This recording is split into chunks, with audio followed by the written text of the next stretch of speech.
Esta es la lección número 12 de la serie, la batalla por la pureza, una batalla contra la inmoralidad. Hoy nos toca un tema bastante difícil, que es que tenemos que pedir sabiduría al Señor para exponerlo de una manera apropiada. Ruego al Señor que tengamos la madurez para tratar estos temas que son delicados, que no tratamos estos temas por gusto, sino por necesidad, por gran necesidad de batallar contra el pecado y de que el Señor nos libre de las impurezas y que el Señor nos ayude a tratar con los que están atrapados en las impurezas sexuales. Primero que todo, quisiera que abramos las Sagradas Escrituras en Proverbios 16, 6.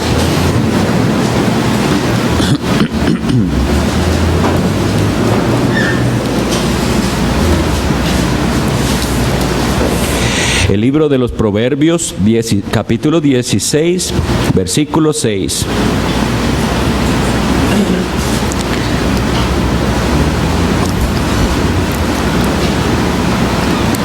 Esto es lo que dice: con misericordia y verdad se corrige el pecado, y con el temor de Jehová los hombres se apartan del mal. Como lo que vamos a tratar es con respecto a perversiones sexuales, dos en particular, pero aplica para cualquier tipo de ellas, lo primero que necesitamos es reconocer que lo que nosotros estamos tratando, que ya no se llama en el mundo perversiones sexuales, ya no son trastornos según lo ve la psicología o la psiquiatría, pero que nosotros seguimos considerándolo pecado delante de Dios. Si nosotros no lo vemos así y tomamos la actitud del mundo de llamarle a lo que es pecado enfermedad, entonces nuestro trato de eso va a ser diferente. Pero si nosotros reconocemos que es pecado, entonces tendremos que ir a la Sagrada Escritura para ver cómo nos dice la Biblia que tratemos con el pecado, con cualquier pecado en particular, pero más bien con cualquier pecado en general, pero en particular con este tipo de pecados que nosotros llamamos pecados habituales o que se convierten en lo que la gente llama vicios. Es algo ya que es parte de la persona, un hábito muy arraigado en su conducta, en su manera de pensar y de ser. Entonces la Biblia nos dice la forma. Lo primero entonces que antes de que entremos en qué es lo que los pecados que quisiéramos atacar, es eso. Si algo es un pecado, puede ser corregido como la Biblia nos dice que se corrige el pecado, que acabamos de leer, que era con misericordia y verdad. Y luego dice que con el temor de Jehová los hombres se apartan del mal. Lo más que hoy falta entonces en la sociedad es temor de Dios. Las personas al ser carentes de temor de Dios dejan de llamar pecado a aquella costumbre, práctica o forma de pensar, y entonces se alejan por supuesto de la posibilidad de que eso sea corregido. De hecho, ya no va a ser corregido, sino defendido como algo a lo que yo tengo derecho. Pero del lado nuestro, del lado de los que profesamos fe, tenemos que recordar la misericordia y la verdad, porque estamos en el gran riesgo de que porque nosotros no luchamos con ese pecado específico, nos sintamos superiores y no tendamos la mano al que está atrapado en el pecado. De eso no es de lo que se trata. Entonces, ahorita fue que a última hora añadí aquí yo pensé que me iba a ser más fácil decirles las definiciones de homosexualismo y pedofilia según la Wikipedia, y lo quise hacer así porque es lo que todo el mundo consulta ahora. Si quieren saber cómo es algo, van ahí a esa enciclopedia virtual. Bueno, en 1973, ¿hace cuántos años? ¿Quién me hace el cálculo ahí? 41 años, la Asociación Psiquiátrica Americana sacó dentro de sus registros al homosexualismo o homosexualidad como un trastorno mental. Ya no iba a ser considerado más así. Por eso, 41 años después, nosotros vemos que todo el impulso fue a pensar diferente. Ya eso no es un trastorno mental, es simplemente una tendencia innata, un estilo de vida. En el pasado, por muchos siglos, las conductas homosexuales eran penadas por la ley.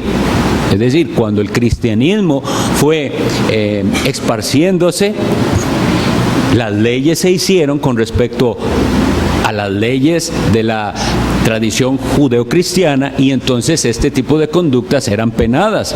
Pero poco a poco, de los últimos 41 años hacia acá, ya eso no es penalizado, aunque todavía hay países, por ejemplo en África o países musulmanes, donde es penado por ley. Eso necesitamos entenderlo, porque para las nuevas generaciones va a ser algo muy extraño, porque a ellos les están en las escuelas y desde pequeños y en los programas que ven en televisión, indoctrinando de que es conducta normal y aceptable. Entonces para ellos va a ser algo muy extraño pensar que alguna vez en la vida esto era penalizado por la ley. Cuando pensamos en esto, tenemos igual que ir a la palabra de Dios. Bueno, la definición entonces, para que sepamos cómo está en la Wikipedia, es así. La homosexualidad, del griego homo, que significa igual, y del latín sexus, es una orientación sexual que se define como la interacción o atracción afectiva, oigan estos, afectiva, emocional, sentimental y sexual hacia individuos del mismo sexo. La palabra homosexual es un híbrido del griego homos, que en realidad significa igual, y no deriva, como podría creerse, del sustantivo latino homo, hombre, y del adjetivo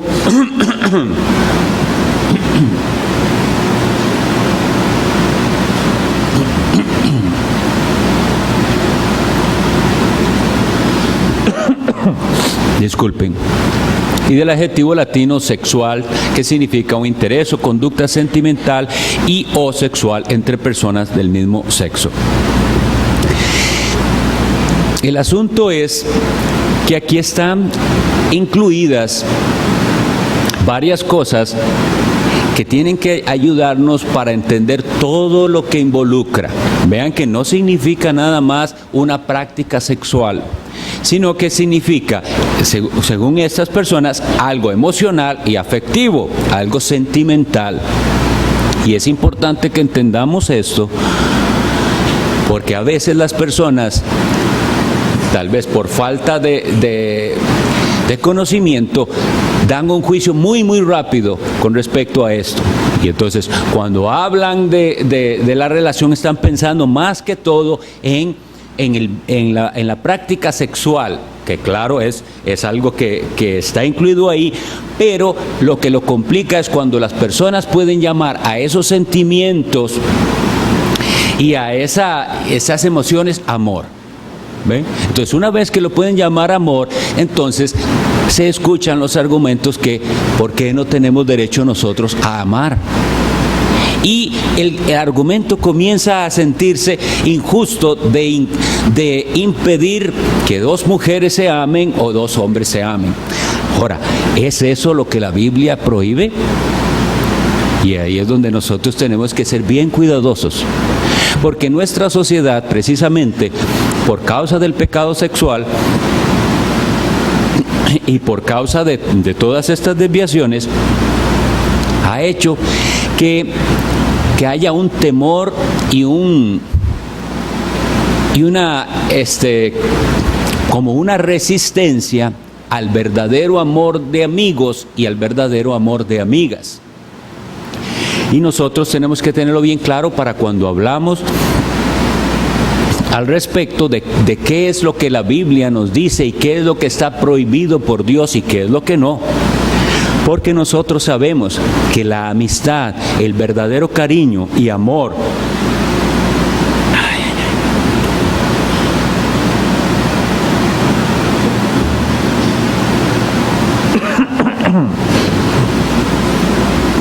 entre dos hermanos, de dos varones o entre dos mujeres, la Biblia lo muestra como algo correcto y sano. Entonces tenemos una relación como la de Ruth con su suegra Noemí, una relación de tal apego y tal cariño que ella logró decirle, mire, le dice ella a su nuera, quédese usted en su país, yo ya me voy al mío, ¿para qué? Y ella le dice, ni la muerte me va a separar de usted, más bien, solo la muerte nos separará, yo voy a ir donde usted vaya. Había un vínculo muy cercano de amor con la suegra.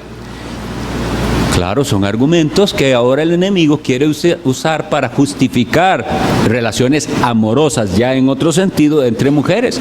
Igual David y Jonatán, que tuvieron una amistad tan grande, que se quisieron tanto, que Jonatán, siendo el príncipe, dice que se quita su talabarte, todo lo que él era de valor y se lo da a David como un regalo.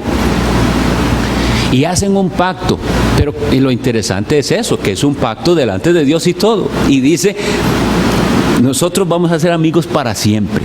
Y usted y mi familia van a ser amigas para siempre. Y usted va a cuidar de que siempre haya, si cuando yo me muera y usted sea rey, mi familia, que los cuide. Bueno, eso fue cumplido y es correcto. Y entonces lo primero es eso, no caigamos en la trampa del enemigo de que es imposible tener amistades correctas, cercanas, de verdadera hermandad, sea entre varones o entre mujeres. A eso no es a lo que la Biblia nos manda a condenar. Por otro lado está lo que viene, porque hermanos, esto viene, nada más es cuestión de años para que el mismo argumento con el cual se ha legalizado las uniones,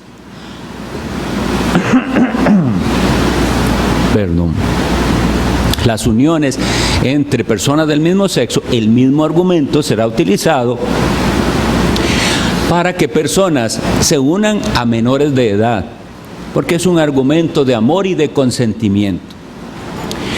Entonces el hombre va a poder decir, ¿por qué no me dejan casarme o tener con esta niña si yo la amo y la niña me corresponde?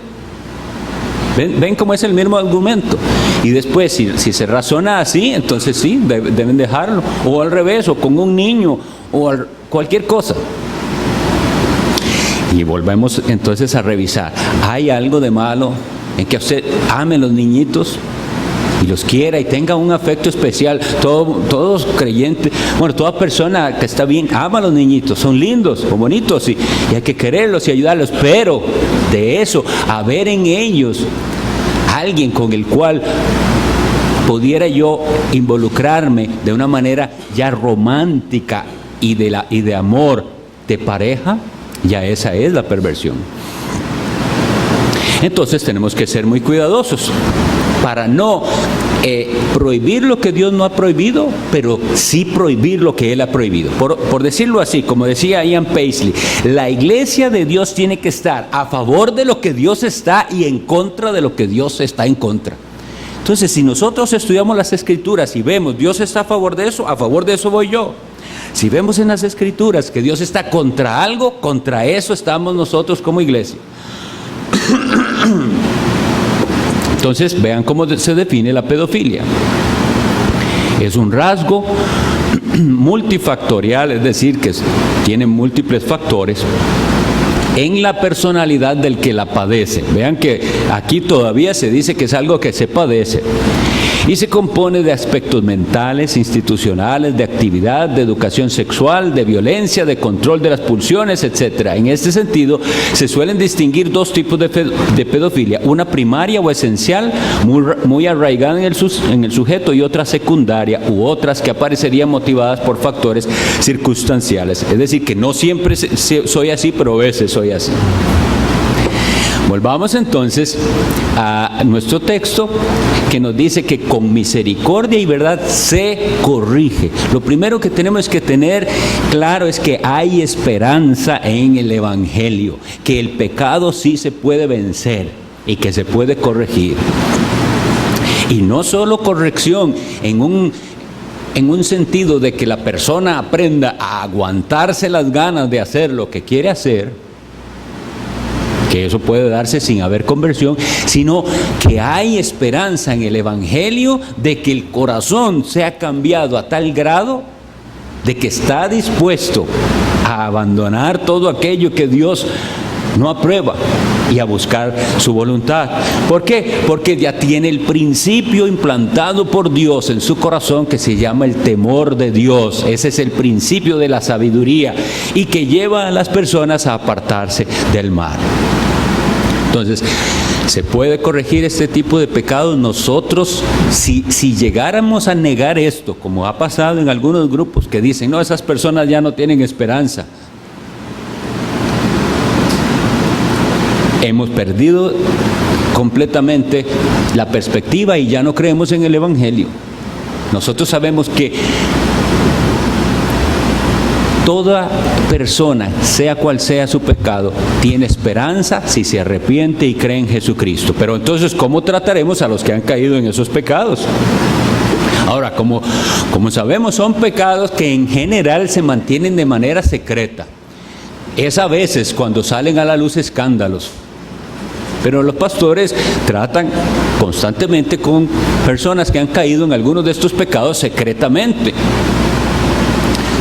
Y nosotros no tenemos que caer en la trampa de ese argumento de amor y tolerancia de algunas denominaciones que quisieron decir, el Señor no rechaza a nadie, a todos Él ama, y piensan que entonces nuestra actitud para que sea de amor debe ser de tolerancia del pecado.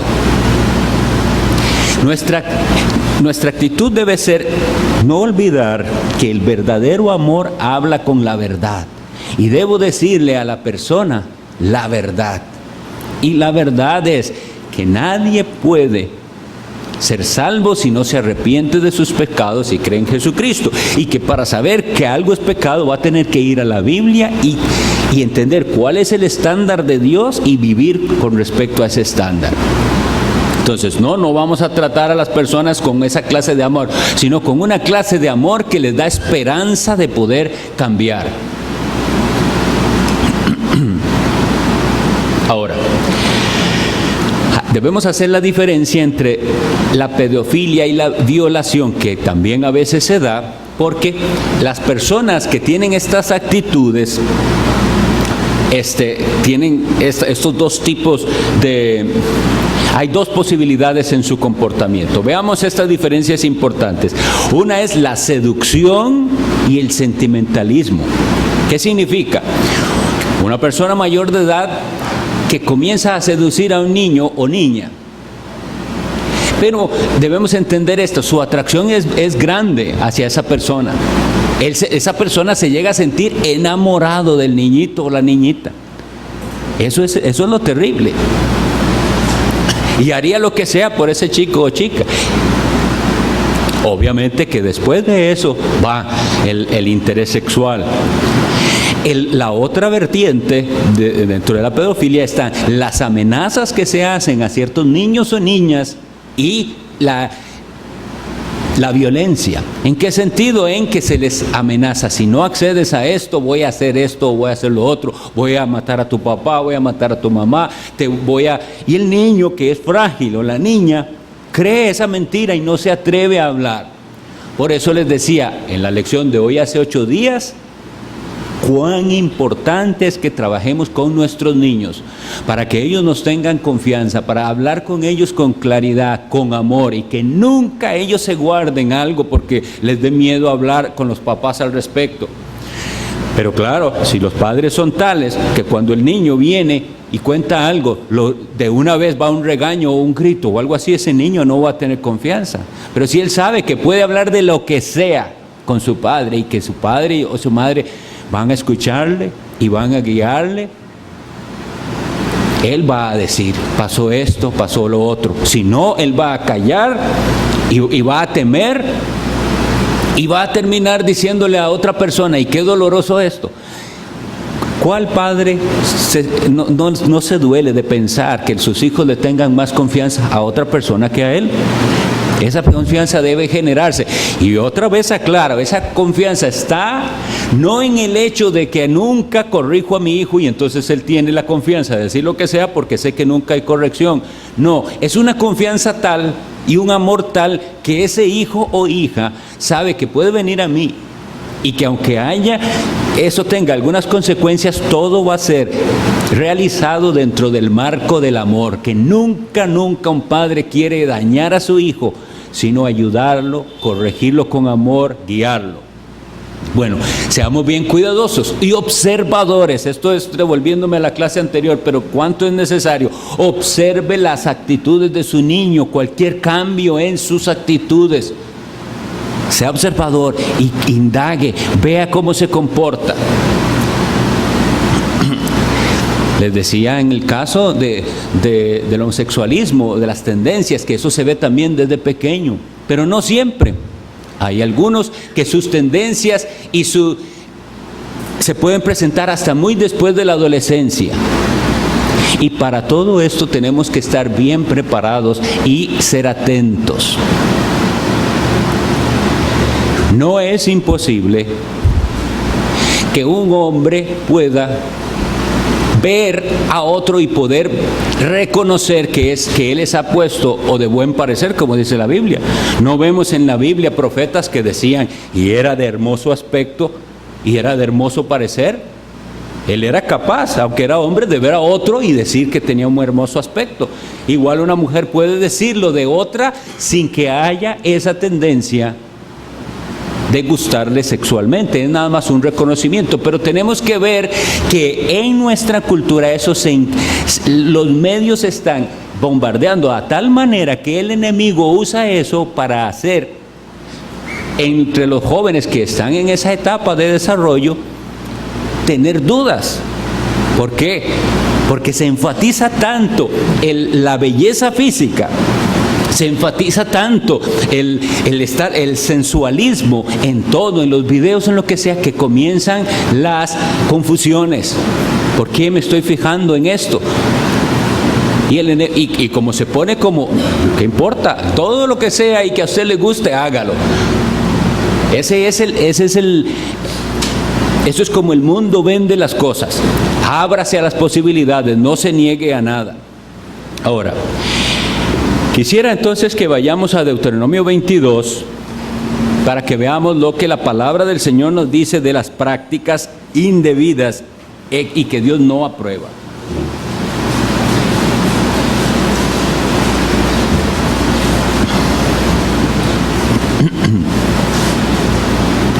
En el versículo 5, primero voy a leer para ustedes Deuteronomio 22:5. No vestirá la mujer traje de hombre, ni el hombre vestirá ropa de mujer, porque abominación es a Jehová tu Dios cualquiera que esto hace. Para nuestra sociedad es un asunto de chiste y es algo cómico. Y en los programas que vemos, entonces sale un hombre vestido de mujer y eso es muy gracioso. Y de todo eso se formó ya lo que en el ambiente homosexual se llama los drag queens, gente que se especializa son hombres que se visten de mujeres y etcétera. Y eso es todo, hasta concursos, etcétera. Necesitamos que nuestros niños y nuestra iglesia sepa que Dios hizo una diferencia entre los géneros, que Dios se complació en hacerlos diferentes y que Dios nos manda a respetar esa diferencia de uno y de otro lado. Entonces, no debemos participar en eso, sino contrarrestarlo, como el versículo con el que empezamos esta serie.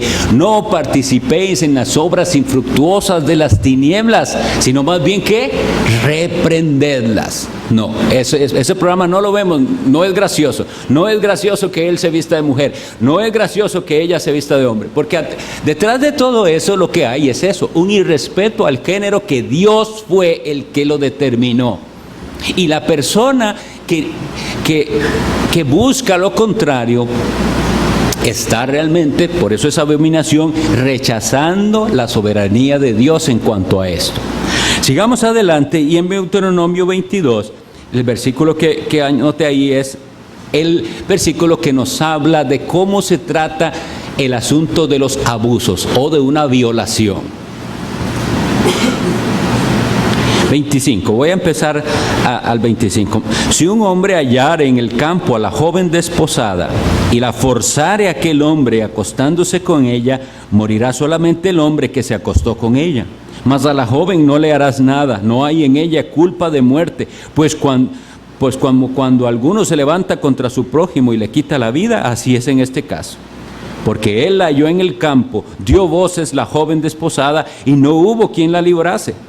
Cuando un hombre hallare a una joven virgen que no fuere desposada y la tomare y se acostare con ella y fueren descubiertos, entonces el hombre que se acostó con ella dará al padre de la joven 50 piezas de plata y ella será mujer. Por cuanto la humilló, no la podrá despedir en todos sus días. Nosotros lo que vemos es que el acto de violación, según la ley de Dios, tiene una pena de muerte. Claro, para la gente hoy en día hablar de pena de muerte es espantoso, pero eso es lo que se merece la persona que viola a otra, es la muerte. Bueno, estamos en una época en que la gracia de Dios ha permitido, y de hecho lo vemos en mismo Cristo, cómo trató el caso de la adúltera, ¿verdad? Hay perdón, hay misericordia. ¿Para quién? Para el que se arrepiente, porque le dice Cristo a la mujer, vete y no peques más. Y recuerden lo que él le dice a ella, ¿dónde están los que te acusaban? ¿Ninguno te condenó? Ninguno, Señor, responde ella. Ni yo te condeno. Vete y no peques más. Lo importante de todo detrás de esto es eso. ¿Cómo es que Cristo puede decirle a la mujer, ni yo te condeno, si lo que ella había hecho era digno de condenación? Bueno, de la misma manera en que el Señor nos dice a cada uno de ustedes y a mí, ni yo te condeno. ¿Por qué? Porque yo voy a pagar por lo que usted ha hecho. Eso es lo que está detrás del perdón, el sacrificio de Jesucristo. Si nosotros vamos a tratar pecados así, tenemos que entender eso. ¿Por qué hay perdón? ¿Por qué hay posibilidad de cambiar? Porque Cristo pagó. Si usted cree en Él y que Él es misericordioso, Él perdonará sus pecados y por eso es que hay perdón. Pero si no fuera así, ¿qué es lo que merece? La condenación.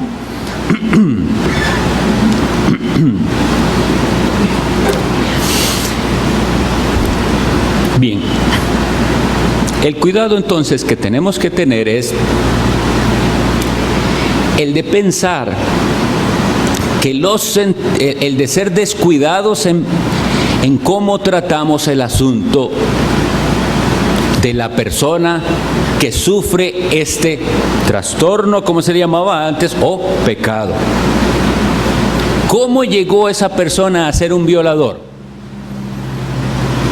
Un ejemplo que me gusta repetir y recuerdo de hace mucho es, usted no se ha puesto a pensar que ese que salió en las noticias, estoy poniendo un ejemplo hipotético ahí, ese que dicen que ha violado no sé cuántas y ya lo pescaron y la gente dice qué bárbaro lo que hizo, no se ha puesto a pensar que ese era un niñito como su hijito, como su sobrino, un bebé, él era un bebé. ¿Qué sucedió desde que él fue bebé hasta que llegó a la actitud que ahora tiene en la vida y a ser capaz de violar y de hacer violencia para obtener lo que él quiere, que es la gratificación sexual con un niño, niña, etcétera? ¿Qué pasó ahí? Bueno, la Biblia, nosotros empezamos diciendo que con misericordia y verdad se corrige el pecado y con el temor de Jehová. Pues eso fue lo que faltó. No hubo corrección del pecado nunca. No se le habló de la misericordia de Dios, no se le habló con la verdad y obviamente había una ausencia del temor de Dios. ¿Cómo quisiera poder transmitir esto con suficiente fuerza? Entienda esto, si no enseñamos a nuestros niños el temor de Dios, no estemos seguros de que ellos no van a caer en pecados así o en cualquier otro pecado. Es que no tenemos garantía. La única manera es infundir en ellos el temor de Dios y con la verdad hacerles ver la claridad de las cosas. Que el engaño del pecado endurece sus corazones y les hace ver bonito lo que no es bonito. Les hace ver espejismos. Porque esa misma persona, quiero decirles esto, esa misma persona que hizo eso, después vayan y hablen con él para que vean cómo se siente después de que ha hecho eso. Y se siente miserable, ¿y por qué hice esto? Es horrible, soy un monstruo, etcétera, etcétera. Y todo lo que dice y lo que llore se va aplacando después hasta que una vez más vuelva a tener la oportunidad y a caer en lo mismo. Nosotros vamos a tener que tratar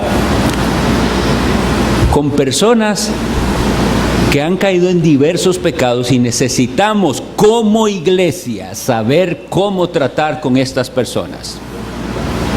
Cómo tratar con un joven que es notoriamente afeminado, digamos. ¿Por qué es así? Porque no hubo corrección del pecado y en su familia le permitieron seguir por ese camino en el que él no diferenciaba, que no se estaba identificando con su propio género. Dice la Biblia que es pecado. O sea, es la Biblia la que nos dice. Nosotros y la sociedad ha querido entonces disminuir eso y decir, es muy buena gente, es tan simpático, es tan cariñoso. Sí, eso nadie lo puede negar. El asunto es que si tiene eso debe ser corregido. Ahora, ¿cómo le vamos a ayudar si somos creyentes a esa persona? ¿Alejándonos de esa persona simplemente?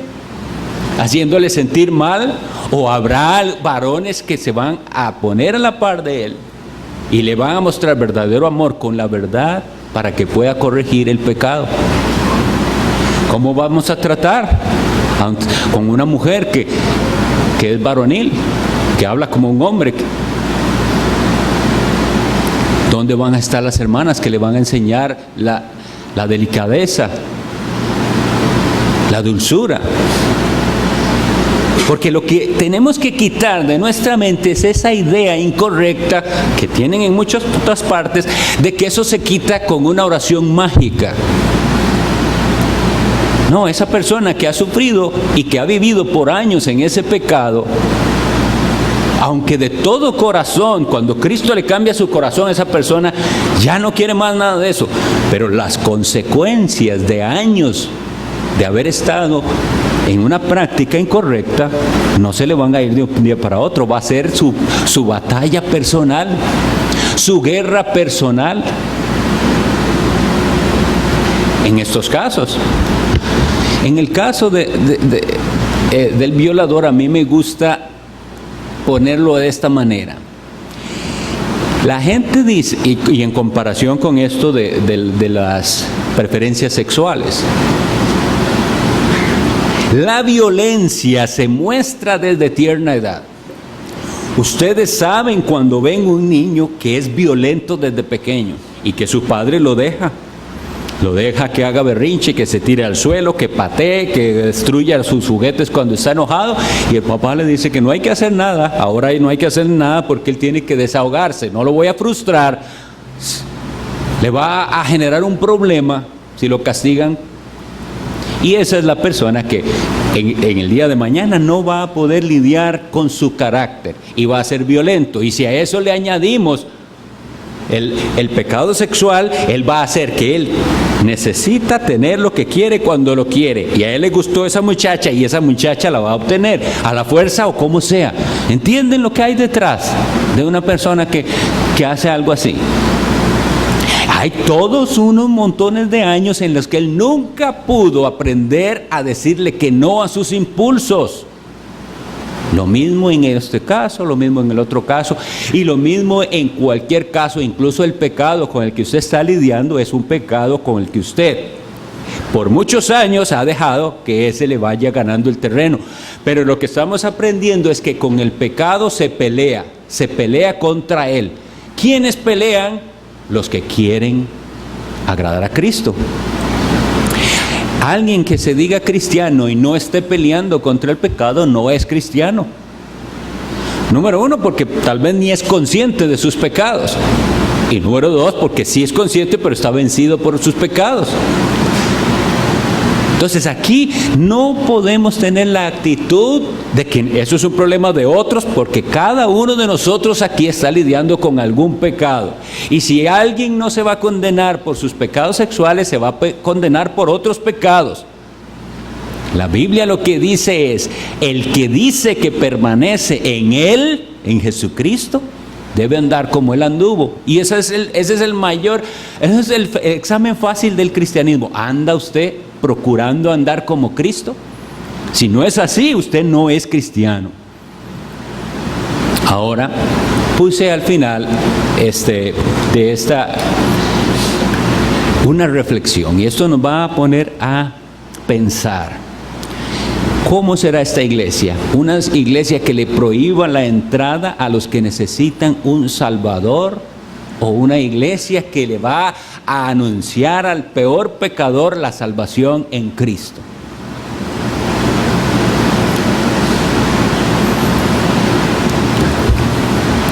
De eso depende si nosotros vamos a ser fieles al Evangelio de Jesucristo o no. Voy a rogarles por favor que vayamos a la primera epístola a los Corintios, y que esto nos sirva de motivación al considerar estas perversiones.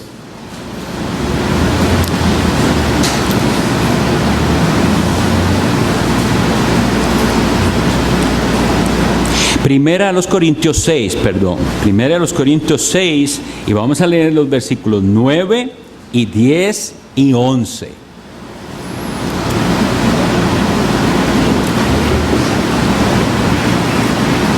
Este es el apóstol Pablo escribiendo a la iglesia en Corinto. ¿No sabéis que los injustos no heredarán el reino de Dios? No erréis. Esa palabra significa no se equivoquen. Ni los fornicarios, ni los idólatras, ni los adúlteros, ni los afeminados, ni los que se echan con varones, ni los ladrones, ni los avaros, ni los borrachos, ni los maldicientes, o sea, los que maldicen, ni los estafadores heredarán el reino de Dios. Ahora aquí está la esperanza del Evangelio. Y esto, o sea, todas estas cosas, incluido homosexualismo, incluido pedofilia, incluido violadores, incluido lo que sea. Y esto, erais, eso es pasado, algunos.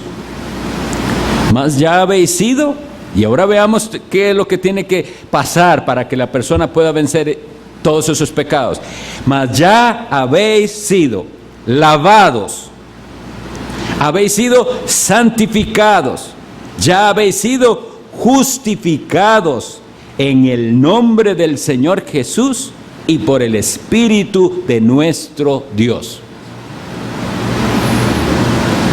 Hoy en día tenemos la terrible, eso es una desgracia de verdad, que haya denominaciones evangélicas supuestamente, que hoy en día aceptan el pecado y hasta parece que lo promueven. ¿Qué es lo que falta? Dejaron de creer que esto es verdad. Y esos dos ingredientes tienen que estar en nuestra presentación y ayuda a los demás. Número uno, que es posible ser lavado, que eso es algo sucio que está en su mente y en su corazón, pero que Jesucristo, que derramó su sangre en la cruz, es capaz de con esa sangre limpiar al más horrible pecado, quitarlo. Que el Espíritu Santo, como dice aquí, el Espíritu de nuestro Dios puede hacer una obra tal que capacite a esa persona para vencer el pecado y estar dispuesto a pelear contra el pecado. Nosotros tenemos, y va a decir, otra vez va a decir lo mismo, pero es que necesitamos enfatizar esto. Nosotros tenemos un ministerio en esta iglesia que se llama Liberando a los Cautivos. Ese ministerio consiste en lecciones bíblicas, no es un método nuevo, no es algo que recién se inventó, es lecciones bíblicas que muestran qué es lo que Dios dice, cuáles son los principios para vencer en la pelea contra el pecado, sea cual sea. Hoy estamos hablando de estos que llamamos perversiones, ¿verdad? Pero sea cual sea el pecado sexual, pornografía, masturbación, homosexualismo, lo que sea, incluso bestialismo, cualquier cosa, cosas secretas que el hombre sabe que tiene en su corazón y que piensa que no puede, el hombre o la mujer, quien sea. Ustedes se admirarían tal vez de saber las estadísticas. Nosotros tenemos experiencias tremendas a través de este ministerio.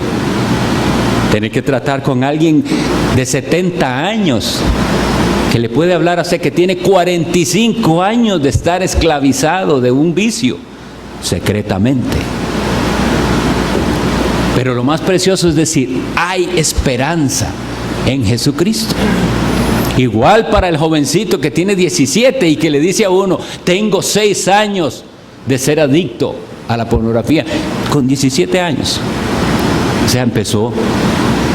¿Ven? Y todo esto existe con el apoyo de hermanos de nuestra iglesia y de quiera el Señor se unan de otras partes, que estén dispuestos a ser consejeros bíblicos, que estén dispuestos a hablar con la verdad, con misericordia, con verdad, y a ayudar a las personas que verdaderamente quieren ser libres para seguir a Cristo.